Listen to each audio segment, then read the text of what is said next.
ஒரு முறை சிவனை பார்க்கறதுக்காக பிரம்மன் வராரு. முருகர் வழியில் நின்றுருக்காரு. வழியில் அவர் இருக்கிறத பார்த்துட்டு பார்க்காத மாதிரி போகிறாரு. சிவனை பார்த்துட்டு திருப்பி வரும்பொழுது முருகர் கோபமாக கேட்குறாரு, என்ன வேலை செய்கிறீங்க அப்படின்ட்டு. நான் ஈசனுடைய அருளால் படைக்கும் தொழில் பண்ணிகிட்டு இருக்கேன் அப்படின்னு சொல்லுவார். அப்படின்னா உங்களுக்கு வேதம் வருமா அப்படின்னு கேட்குறாரு.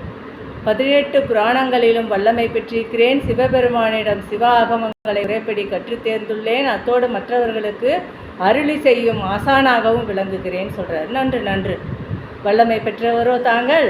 அங்கனமாயின் வேதமாகிய ரிக்வேதத்தில் எடுத்து சொல்லுங்க அப்படின்னு சொல்லும் பொழுது வெற்றிவேலன் சொன்னது கேட்டு உடனே வேதங்களுக்கெல்லாம் முன் சொல்லப்படும் ஓம் என்ற பிரணவ மந்திரத்தை உச்சரித்து ரிக்வேதத்தை சொல்ல தொடங்கினார். சரவணபவன் இடைமறித்து, பிரம்மதேவரே நிறுத்தும். நான்முகன் கலங்கி போனார். கந்தன் குறுநகை மேலிட, நீர் ஆரம்பித்ததில் ஓம் என்ற மந்திரத்தின் பொருள் யாது? ஓம் என்றால் பிரணவம். பிரணவம் என்றால் என்ன? நான்முகன் திகைத்து போனான்.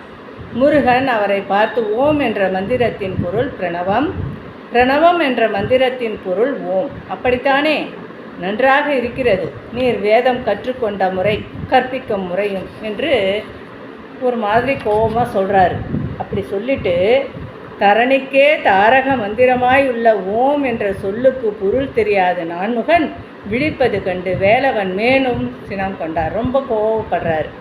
பிரணவத்தின் பொருளை புரிய முடியாத நீர் எவ்வாறு படைப்பு தொழிலை புரிகின்றேன்னு சொல்லிட்டு அவரே படைக்கும் தொழிலை செஞ்சு அவரை ரொம்பவும் சிறையில் அடைச்சி, அதுக்கப்புறமா சிவனையே போய் கேட்குற மாதிரி தேவர்கள்லாம் சொல்லி சிவனை வேண்டுறாங்க.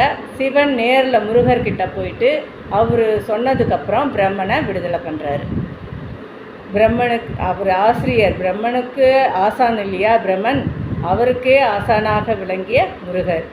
இந்த முருகர் சிவனும் சேர்ந்து பிரம்மனுடைய அந்த குறைகளை நிறைவேற்றுறதுக்காக தான் இந்த அவதாரம் எடுத்தாங்கன்ற மாதிரி ஒரு கதை வருது. நன்றி.